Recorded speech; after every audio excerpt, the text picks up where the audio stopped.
In 2012, the Maine Aquaculture Innovation Center supported a Sea Grant-led project that brought together new kelp farming technology and existing shellfish farms in Maine to start developing integrated seaweed and shellfish aquaculture. Seeded line was provided by Ocean Approved's Kelp Nursery in Portland, and lines were placed underneath, between, and outside of mussel rafts along the coast of Maine. Year 2 of the project grew sugar kelp lines on 3 different farms and was the first year that trialed experimental lines of dulse and native porphyra. 2013-2014 was the 3rd year of this project, which included 5 farms. Ocean Approved put the earliest lines out with the first planting of both alaria and sugar kelp taking place in late August and early September in Casco Bay.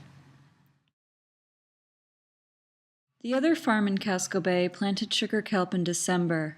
Lines were strung between 2 mussel rafts and placed about 7 feet down.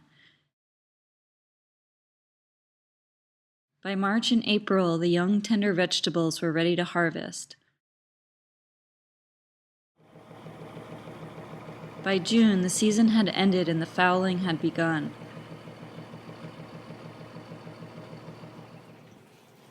These plants were harvested and dried.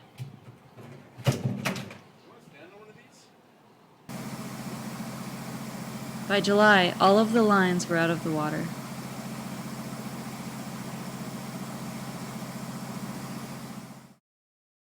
The Walpole farm also had an early planting of sugar kelp, alaria, and dulse, with lines in by early and late September.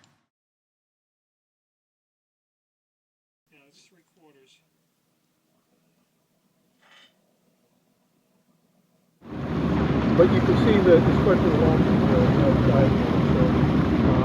the In October, we were seeing a lot of growth of the seeded dulse and sugar kelp.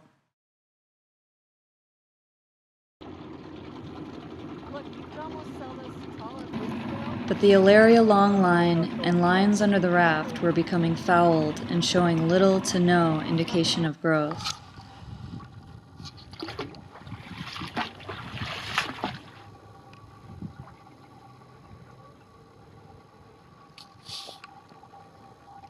By December, the September planted sugar kelp was impressive. We did another late seeding of sugar kelp in December. There was some promising growth on the dulse lines, but for the most part, the plants had been smothered by overgrowth on the lines. There was still no sign of the alaria we had planted, and by now we had pretty much given up on these. But just 1 month later, in January, we found a few small alaria plants.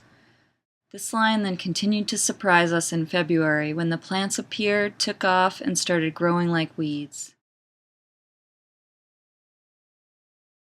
The dulse plants that had made it through the overlay of fouling from earlier in the season had a nice color, but were still pretty small. And the kelp lines that we planted later in the season were starting to be visible on the lines, but weren't growing quite as quickly as we would have liked. By April, the sugar kelp lines that were planted later in the season were starting to take off, though some light fouling was starting to appear at the tips of the blades. The September planted kelp line was impressive, coming up to the surface like monsters of the deep. These too were starting to foul at the ends, and some had already developed reproductive sorus tissue. The dulse plants under the raft had gone reproductive, which led to a loss of color and a decrease in overall quality. These lines were terribly fouled and irredeemable. The alaria was growing and growing, and from an empty line had sprung a harvest of the first cultivated wing kelp for the farm. It was around the same time in April that Ocean Approved discovered the line of their surprise alaria as well. This, right in this short section, it came up very quickly. It grew very quickly. And then more slowly along the rest of the line, plants started to appear.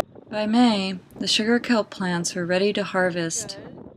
Yeah, they're fairly, these are going to start fouling. And the growers worked hard all season to dry and pack the farmed kelp. Much of it was used to make the first ever kelp beer at Marshall Wharf Brewing in Belfast, Maine, a Scottish ale called Sea Belt.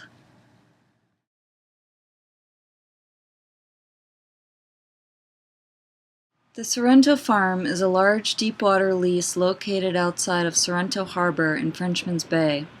Experimental long lines were installed mid-winter and sugar kelp and alaria lines were planted in December.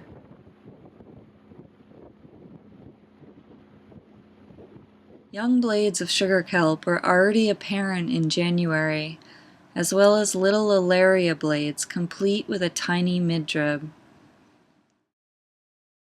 Lines were showing growth through February and were a couple of feet by April.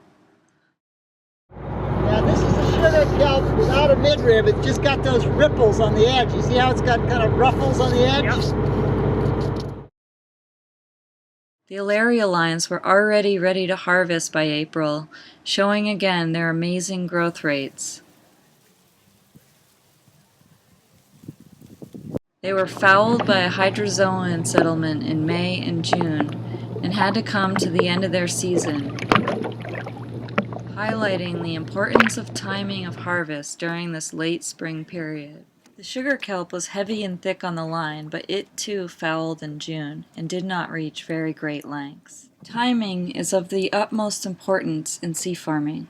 Planting and harvest season must be appropriately timed to optimize growth rates and avoid biofouling. Year 1 produced small blades because of the late planting date. Year 2 produced larger, more harvestable blades with an earlier planting date, and Year 3 produced the largest crop of all with a September planting. There were problems with fouling all 3 years during late spring and early summer. Ideally, sugar kelp plants should be in the water by September and out by May. There are differences in growth season and growth rates in the sugar kelp and alaria, and we expect to learn much more in the seasons to come.